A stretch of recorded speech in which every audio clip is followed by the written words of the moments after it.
লক্ষ্মীপুর, ফেনী, নোয়াখালী, কুমিল্লার অবস্থা খুবই খারাপ। অনেক মানুষ গ্রামের ভিতরে কিন্তু মারাও যাচ্ছে, বাচ্চারা বিশেষ করে যারা সাঁতার জানে না, এবং হঠাৎ করে পানি বেড়ে যাওয়ার কারণে তাদের ঘর বাড়ি ডুবে গেছে। জিনিসপত্রের কথা তো বাদে দিলাম, একটা মানুষের জীবনটা বাঁচানো কিন্তু সবচেয়ে ইম্পর্টেন্ট।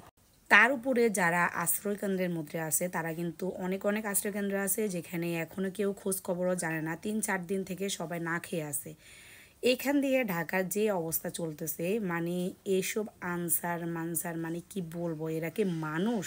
আসলে কি এরা মানুষ? আদৌ কি এরা মানুষ? এরা কি মানুষ পরিচয় দিতে পারবে? এরকম একটা করুণ পরিস্থিতিতে তারা কি করে, আন্দোলন করে, তারা শিক্ষার্থীদের উপরে হামলা করে। ভাই, আমরা কোনো দল করি না, কিন্তু যেটা অন্যায় সেটা তো অন্যায় বলতে হবে, যেটা ন্যায় সেটাকে ন্যায় বলতে হবে, না হলে আমরা কিসের মানুষ হলাম? এই যে আপনারা আপনাদের আন্দোলন যুক্তিগত, আপনাদের দাবি দাওয়া আপনারা যা করবেন পরে, কিন্তু এই বন্যার সময়, এই দুর্যোগের সময় আপনারা যেগুলা করতেছেন এগুলোকে ঠিক করতেছেন? আপনারা কি এগুলো মানুষের মধ্যে পড়ে? একটা জানোয়ারও তো, একটা মানে জীবজন্তু যদি থাকে তারও তো একটা মনুষ্যত্ব বলতে কিছু থাকে, কিন্তু সেটাকে আপনাদের মাঝে আছে আদৌ? আপনারা এই অবস্থায় তাদের যে ত্রাণ তহবিলের যে টিএসসিতে হামলা, এই যে ফলাফাইন্ডে যে এরকম ফিরতেছেন, এইভাবে আন্দোলন করে ত্রাণের গাড়ি আটকায় রাখতেছেন, কি পরিচয় দিতেছেন আপনারা নিজেদেরকে?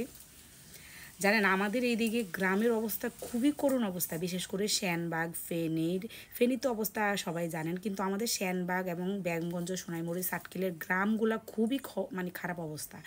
তারা খেতেও পারতেছে না, না খেয়েও কিন্তু মানুষ মারা যাচ্ছে শুধু এই বন্যার কারণে। তাদেরকে সহযোগিতা কিভাবে করবে? আপনারা যেভাবে আন্দোলন শুরু করছেন, এই আন্দোলন সামাল দিবে নাকি তাদেরকে সহযোগিতা করবে?